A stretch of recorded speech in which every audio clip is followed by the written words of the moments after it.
Danas pravimo krofne iz aparata. Potrebno su nam 2 jaja, prašak za pecivo, vanilin šećer, čaša jogurta, oko 1/3 te čaše ulja i oko 10 do 12 onako velikih kašika brašna. To pomešamo, stavljamo u aparat.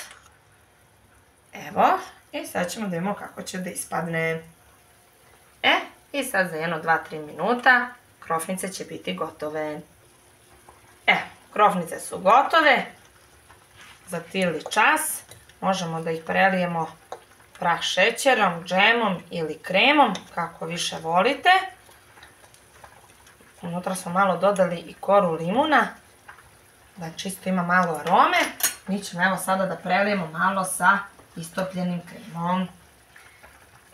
I kao kupovne dobijete u kućnoj varijanti. Prijatno!